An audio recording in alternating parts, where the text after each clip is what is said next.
If you're a business owner, you need to own your stuff. And by owning your stuff, I mean that you have to have complete control, access, and ownership of all of your digital assets. Keep in mind that every digital asset you have is owned by someone and has someone as an admin. That someone has to be you. And if it's not you, you need to grab that back and get control of it.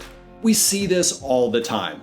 Let's say that years ago you had someone help you set up your Facebook business page, or your Instagram page, or your Pinterest page. Whoever set it up for you may very well, intentionally or by accident, set themselves up as the owner and you as an admin. You still have access to it, but you don't have ownership of it. Or let's say that you hired someone to build a website for you and they never turned over all of the control of that site to you. And then at some point down the road, you need some help with it, and that person is long gone and you're stuck.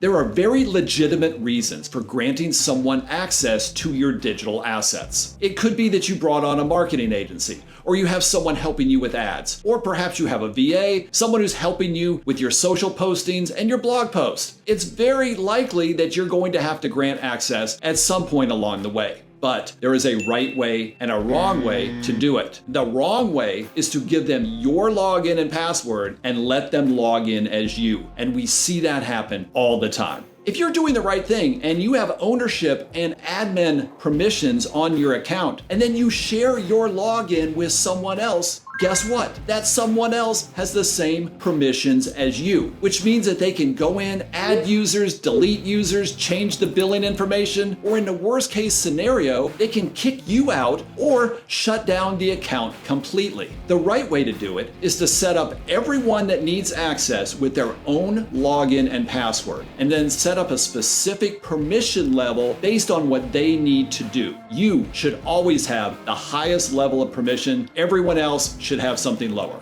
If you've granted access to someone and then you find yourself no longer working with them, you need to remove their access to your accounts immediately. We see this so often where we go into an account and there's a whole bunch of people that haven't been around in years that still have permissions and still have access to the account. That's where the bad stuff happens. So what are your digital assets? What are the things that you need to own and control? First and foremost, you need complete control of your website. You need access to your website dashboard, the place where you make changes, add blog posts, add images, all of those things. You also need access to your hosting platform. That is the place where your website is actually housed and served from. Now, if you're with Wix or Squarespace or one of those all-in-one builders, those two accesses will be in the same place. If you're on WordPress, you're going to have a dashboard and you're going to have a hosting provider. You need access to both. If you have a WordPress site, there's a good chance that you have some plugins that might also have their own set of logins. You need those. And by all means, you need access to your DNS records. That's your domain name and all of the things that are associated with that. For a lot of you, that's going to be GoDaddy.